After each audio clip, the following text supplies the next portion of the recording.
Assalamualaikum warahmatullahi wabarakatuh. Halo semua, berjumpa lagi dengan saya Aurora Prabandini. Saya mahasiswi Magister Ilmu Komunikasi Universitas Mercu Buana dengan nomor induk mahasiswa 55223120012. Pada kesempatan ini, saya akan membawakan presentasi mengenai komunikasi korporat dengan kajian teoritis dan praktis yang merupakan persembahan dari Dr. Lela Monagani Mastersen dan juga dari Dr. Edi Kurnia Mastersen. Pada kesempatan ini, saya akan membahas bab 9 yang menerangkan mengenai hubungan internal atau internal relation komunikasi korporasi strategik. Apa sih kira-kira yang melatar belakangi suatu hubungan internal dalam suatu perusahaan atau organisasi? Dalam kondisi persaingan bisnis yang serba cepat, maka kesenjangan komunikasi di internal organisasi dapat merusak bisnis apapun. Karena itu, komunikasi internal suatu organisasi harus dilakukan dengan baik. Perusahaan dengan komunikasi internal yang efektif dapat menurunkan tingkat keluar masuk karyawan dan juga dapat meningkatkan produktivitas pegawai, meningkatkan keuntungan dan pasar premium secara signifikan, dan juga pengembalian keuntungan dan pasar premium secara signifikan pula. Lalu, hubungan internal juga dapat pengembalian keuntungan pada pemegang saham dengan sangat baik dalam waktu yang panjang, yaitu kurang lebih 5 tahun, berdasarkan informasi dari Luz dan Nice pada tahun 2008. Apa sih komunikasi internal? Komunikasi internal itu komunikasi yang terjadi dengan karyawan di dalam organisasi, baik Cornelis pada tahun 2011. Komunikasi internal juga mendistribusikan, menginternalisasi pada penghayatan dan implementasi dari visi, misi, kebijakan, dan strategi dari perusahaan sehingga menjadi energi dalam mencapai kinerja yang optimal. Komunikasi internal juga mengelola hubungan yang strategis di dalam perusahaan yang mempengaruhi efektivitas perusahaan. Mengapa komunikasi internal penting? Komunikasi internal yang efektif merupakan aset berharga karena dapat meningkatkan nilai bisnis. Iklim komunikasi internal yang tidak kondusif menimbulkan ketidakpastian dari rumor yang selanjutnya mempengaruhi reputasi dan finansial perusahaan.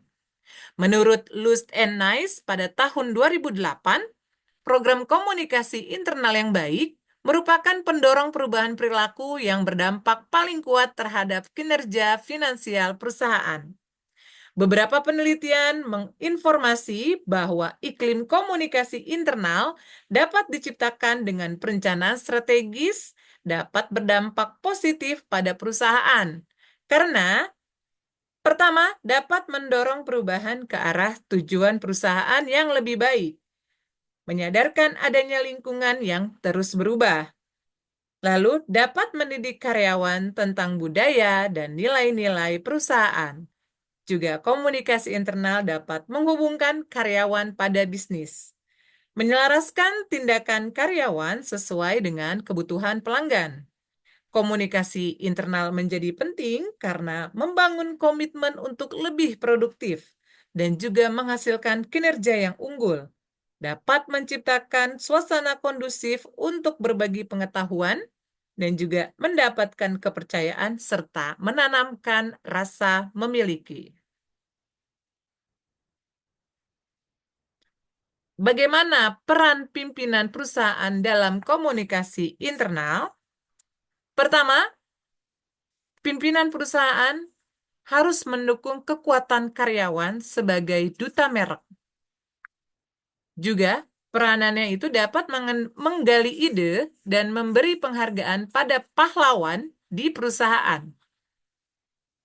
Ketiga, menggali umpan balik dan mengintegrasikan masukan dalam komunikasi sehari-hari. dan juga dapat membangun rasa terhadap tujuan bersama. Pimpinan perusahaan harus dapat berkomunikasi dengan jelas mengenai visi, misi, tujuan, dan nilai-nilai perusahaan.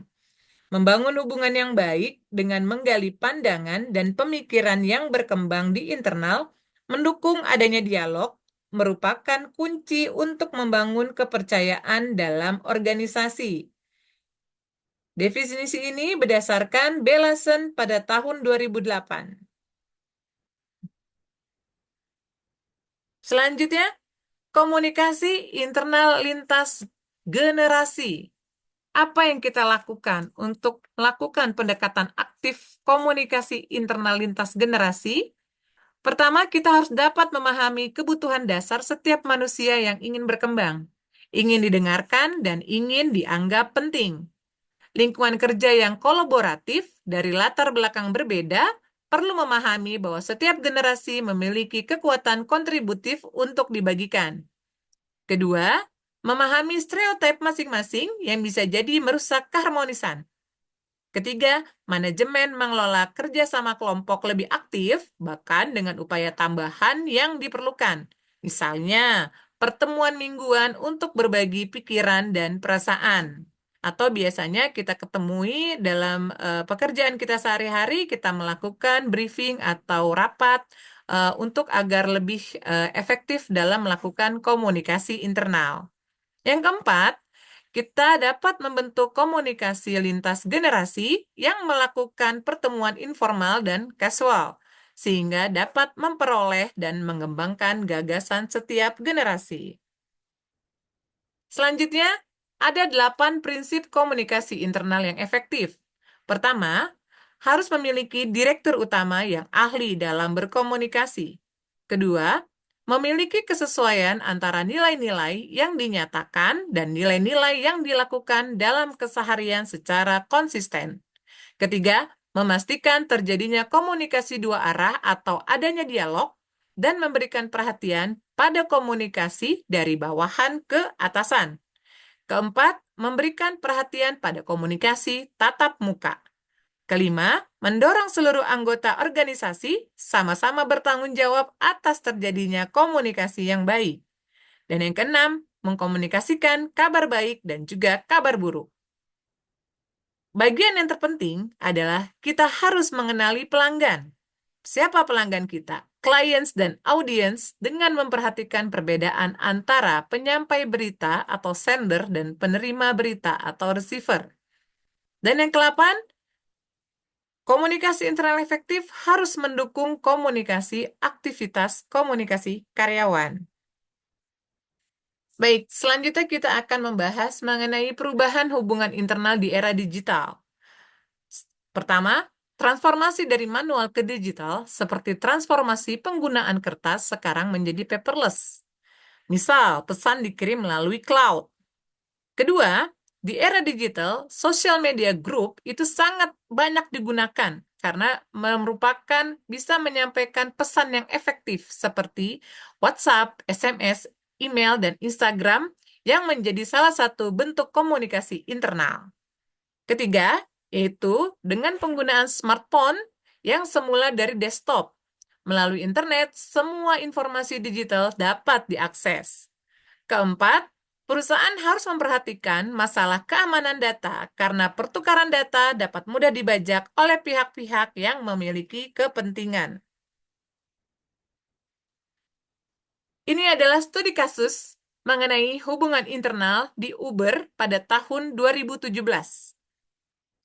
Uber merupakan suatu perusahaan teknologi transportasi berbasis aplikasi menghadapi krisis hubungan internal yang menjadi viral pada tahun 2017. Kasus ini dimulai ketika seorang mantan karyawan, Susan Fowler, menulis blog post yang mengungkapkan masalah serius terkait budaya kerja dan pelecehan seksual di perusahaan. Bagaimana kronologi kejadiannya? Pada Februari 2017, Susan Fowler mempublikasikan blog post yang berjudul Reflecting on One Very Very Strange Year at Uber. Dua, Blog post tersebut dengan cepat menjadi viral di media sosial dan media massa. Lalu, Fowler mengungkapkan beberapa masalah serius di Uber, termasuk pelecehan seksual yang dilakukan oleh manajer senior, ketidakmauan HR untuk menindaklanjuti laporan pelecehan, diskriminasi gender, dan penugasan dalam promosi, budaya kerja yang toksik dan kompetitif. Lalu, kronologi selanjutnya, Uber menanggapi dengan cepat dan menjanjikan investigasi menyeluruh. Travis Kalanick, CEO Uber saat itu, mengumumkan penyelidikan internal yang dipimpin oleh mantan Jaksa Agung Amerika Serikat Eric Holder.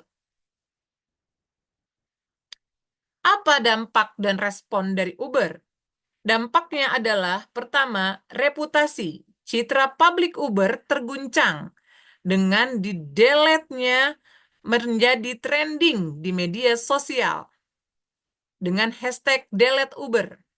Kedua, kepemimpinan Travis Kalanick mengundurkan diri sebagai CEO pada Juni 2017.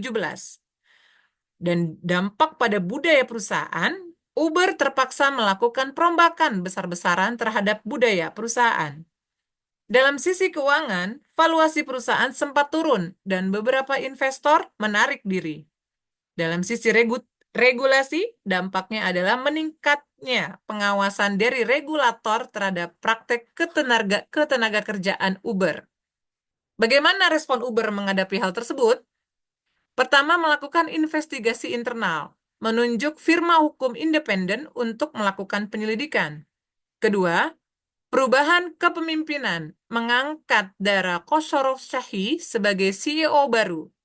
Yang ketiga, mereformasi budaya, yaitu menerapkan nilai-nilai baru perusahaan dan merevisi kebijakan HR. Keempat, transparansi dengan berkomitmen untuk lebih terbuka dalam menangani masalah internal. Kelima, peningkatan keragaman, yaitu berfokus pada peningkatan keragaman dan inklusi di tempat kerja. Kasus Uber ini menjadi contoh klasik bagaimana masalah hubungan internal perusahaan dapat menjadi viral dan berdampak luas.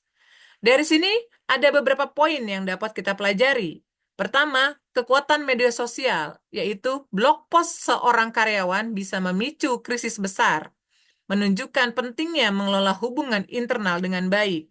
Dari sisi budaya perusahaan, kasus ini menyoroti pentingnya membangun budaya perusahaan yang sehat, inklusif, dan menghargai setiap karyawan.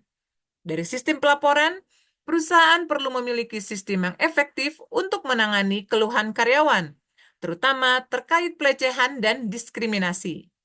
Dari sisi respon krisis, respon cepat dan transparan dari Uber menunjukkan pentingnya manajemen krisis yang efektif.